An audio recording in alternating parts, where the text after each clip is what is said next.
Hi mga kabarat kalesyo. So, meron tayo ditong pure na honey.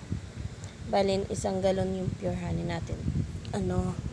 Nilipat ko siya dito sa bote ng gin. Wild pure honey to. Talagang hindi ito dumaan sa mga makina para i-process. Piga-piga lang to. Walang halong kung ano-ano pang mga chemical or added sugar. Wala. Pure talaga siya. So, tingnan nyo naman ang nangyari. Diba ito yung una kong isinalin sa sa bote. Ito yung una kong nilagyan na bote. Tapos, ang pagsaling ko sa kanya yung nasa mataas siya. Gitnang-gitna yung niya. Alam niyo yung parang beer na pag binuhos mo siya sa gitna ng lalagyan ng bote, ng baso, ganyan. Talaga nag-i-evaporate siya, bubula siya. Pero, ganun nangyari dito. Pero, kaya eto, ayan pumuputok to. Pumuputok to. Tinakpan ko nga kagad kasi aapaw siya. Tapos, eto, bali, dito ko siya sa gilid ng bibig niya, pinatulo. Ang pagkabuhos ko dikit sa bibig ng nitong bote ng gin. Kaya ayan, hindi siya gaano nag-evaporate.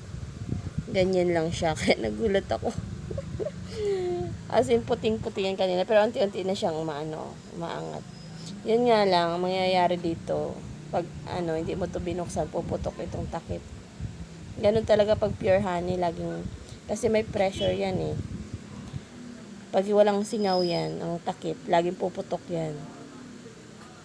Kaya ngayon isa kong bote ng ganito, itong gin, nandun sa tindahan. Ganito rin karami ang laman, na sayang lang kasi hindi ko napansin. Natanggal pala yung takip niya, pumutok.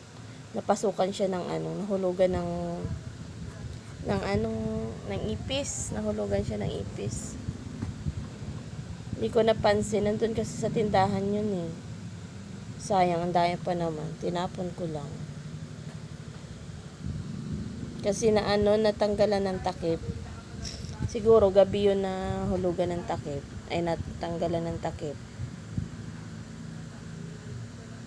Ayan.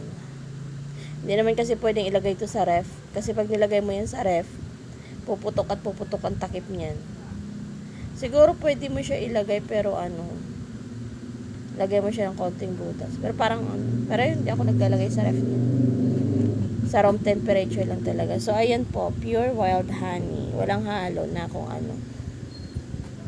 Pure talaga siya.